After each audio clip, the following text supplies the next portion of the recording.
जीवन में समस्याओं से कौन घिरा रहना चाहता है? कौन कठिनाइयों से घिरा रहना चाहता है? कोई नहीं। आप भी ऐसा नहीं चाहेंगे? तो ऐसा करने के लिए आप क्या करते हैं? सोचिए, मैं बताता हूं। ऐसा करने के लिए अधिकतर लोग कठिनाइयों से दूर भागते हैं, समस्याओं से दूर रहते हैं, और यही आप सबसे बड़ी भूल कर बैठते हैं। समस्याएं ऐसे जंगली पशु के समान होती है, जिससे आप जितना दूर भागेंगे वो उतना ही विकराल रूप धारण कर लेगी और अंततः आपका अंत कर देगी। तो इस समस्या से कैसे बचा जाए?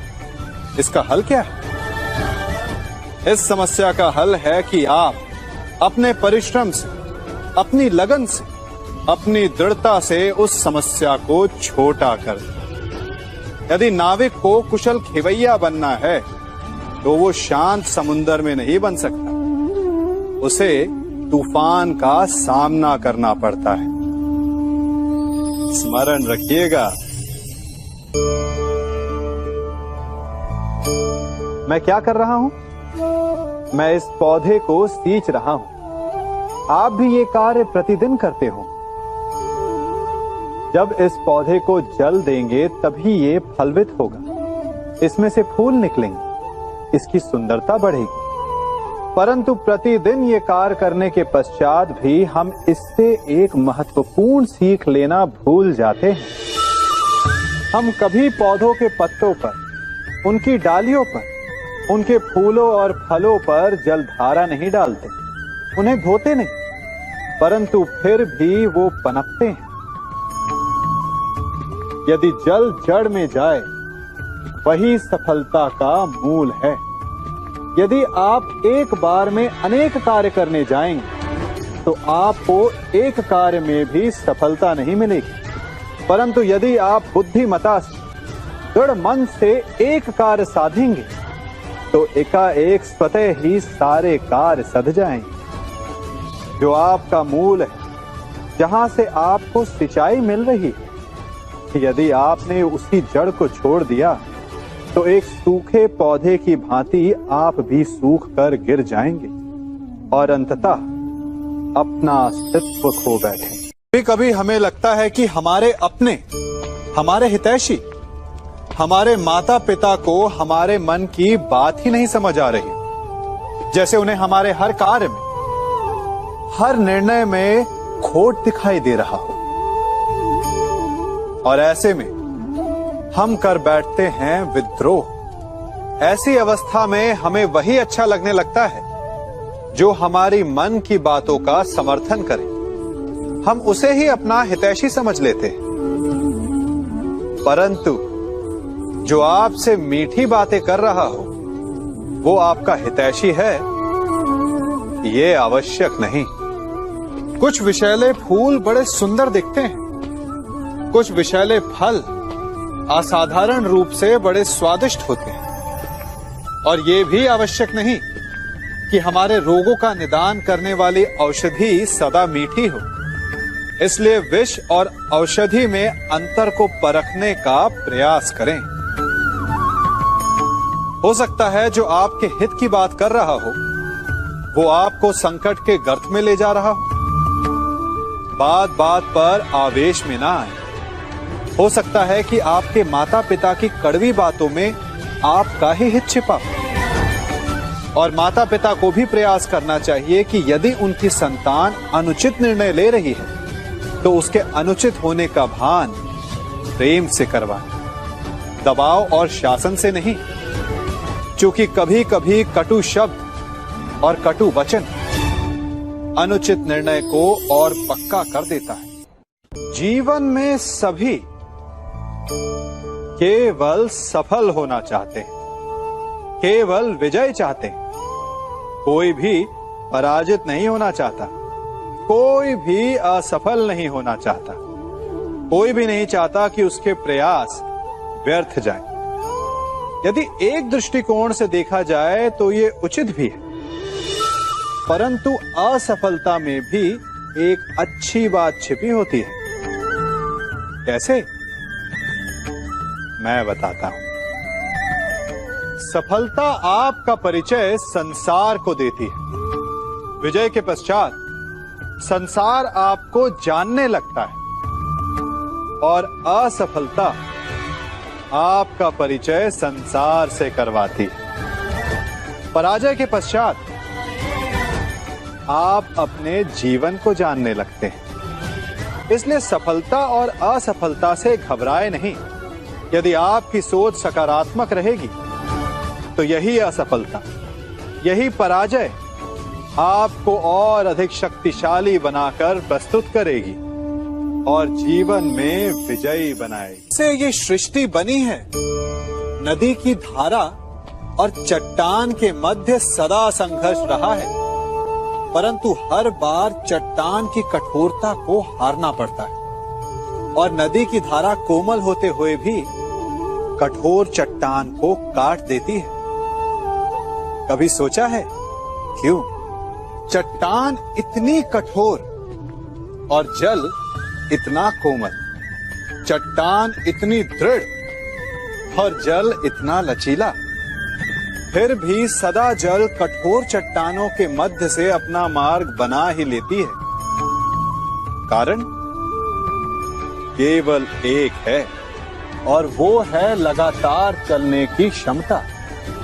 जल बढ़ता रहता है, चट्टान अडिग रहती है। इसी कारण जल चट्टान को काटकर मार्ग बना लेता है। इसलिए लगातार चलते रहिए, रुकिए मत, क्योंकि चट्टान जैसी हर समस्या को आप भी जल की तरह काट सकते।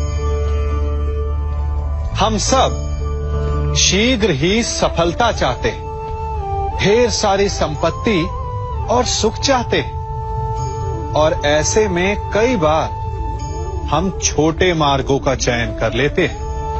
वो मार्ग जिनमें परिश्रम नहीं होता, जिनमें होता है तो केवल छल, कुटिलता और भाग्य का सहारा। जैसे कि जुआ। कोई जुए के खेल में धन लगाता है, कोई दांव लगाता है और ये भूल जाता है कि जुआ ऐसा दलदल है कि जिसमें एक बार गिरे तो सर्वनाश से पहले निकलना असंभव है। यदि आप जीते तो और जीतने की भूख बढ़ जाएगी, और यदि आप कुछ हार बैठे तो उसे पुनः पाने के लिए आप फिर से खेलेंगे। मनुष्य को ये आभास ही नहीं होता कि अपनी संपत्ति के साथ साथ वो अपनी मानवता, अपने संस्कार, अपना धर्म और अपना उत्तरदायित्व तक सभी जुए की भेंट चढ़ा देता है। इसलिए कुछ पाना है तो परिश्रम से पाओ। यदि कुछ जुए में जीता तो वो उतना शीघ्र ही खो दोगे, चूंकि उसे परिश्रम से पाया नहीं गया है और उसकी रक्षा करने के लिए आपके मन में स्वाभाविक प्रयास भी नहीं होंगे। हम सभी बचपन से ये सुनते आए हैं कि अच्छे मित्र हमारे जीवन को पूर्णतः परिवर्तित कर सकते हैं, है ना? अच्छे मित्र, परंतु कौन? जिनसे आप प्रश्न पूछें और वो मित्र बिना किसी पक्षपात के, भय रहित होकर, बिना किसी लालच के आपको उचित उत्तर दे। परंतु सबके समक्ष ये समस्या आ जाती है कि आज के समय में ऐसे मित्र मिलना दुर्लभ है, वो तो होते ही नहीं। परंतु मैं आपको एक बात बताता हूं, हम सब के पास एक ऐसा मित्र होता है, बस हम उसे पहचान ही नहीं पाते। वो है दर्पण। दर्पण के समक्ष खड़े होकर आप स्वयं से पूछिए कि यदि आज आपका अंतिम दिन होता तो क्या आप वही करते जो आप कर रहे थे? आपको उत्तर मिले या ना मिले, परंतु आपकी दिशा अवश्य बदलेगी। इसलिए आपसे अतिरिक्त आपका सबसे घनिष्ठ मित्र सबसे अच्छा मित्र और कोई नहीं। मनुष्य भी बड़ा विचित्र प्राणी है। अपनों से नीचे के स्तर के लोगों को वो हे दृष्टि से देखता है, उनका उपहास उड़ाता है, उनसे बार बार कहता है कि तुम्हारा कुछ नहीं हो सकता, तुम भविष्य में कुछ नहीं कर पाओगे। जब मनुष्य के पास धन, संपत्ति, मान होता है तो वो दूसरों का आदर नहीं करता, परंतु वो एक बात भूल जाता है कि उससे भी अधिक शक्तिशाली कोई अस्तित्व में है, और वो है समय। काल। काल अपना चक्र कब बदलेगा ये कोई नहीं जानता। समय अपनी करवट कब लेगा ये कोई नहीं जानता। कोयला भी समय के साथ साथ हीरे में परिवर्तित हो जाता है। इसलिए जीवन में कभी भी किसी का भी उपहास नहीं उड़ाना चाहिए। कभी कभी आप सबके जीवन में एक ऐसी विचित्र समस्या अवश्य आती है कि शक्तिशाली के समक्ष मौन हो जाओ, कि उस शक्तिशाली से विवाद करने से बचने के लिए आप मौन रह जाते। मानता हूं ऐसा करने से आप एक विवाद से बच जाते, एक संघर्ष से बच जाते, परंतु ऐसा बचाव एक बड़े संघर्ष को जन्म दे देता है। कैसे? हमारा मौन रहना अनजाने में उसका समर्थन बन जाता है और वो स्वयं को अधिक शक्तिशाली अनुभव करता है, और यहां से हमारा दमन प्रारंभ हो जाता है।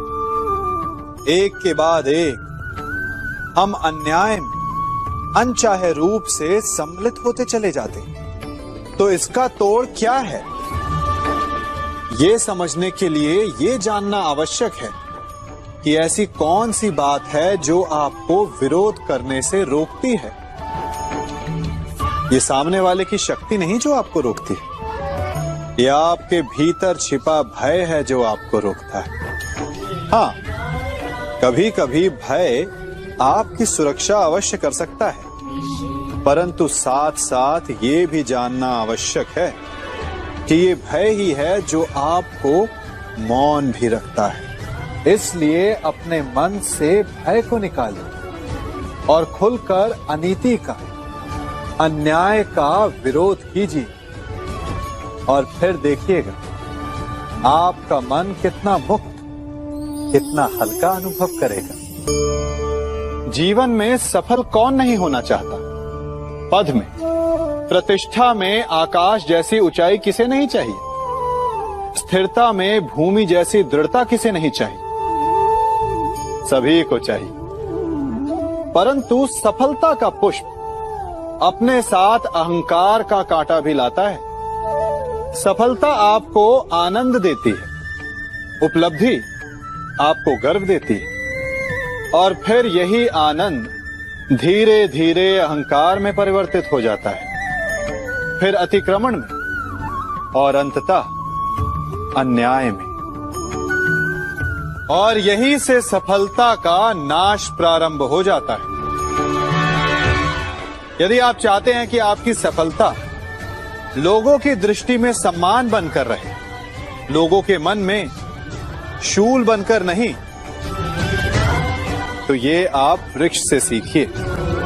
फलों से लदने के पश्चात वो झुक जाता है, उसी प्रकार सफलता मिलने पर विनम्रता अधिक आवश्यक है। और जीवन में अधिक सफलता पाने के लिए या पाने पर और अधिक विनम्र हो जाना चाहिए।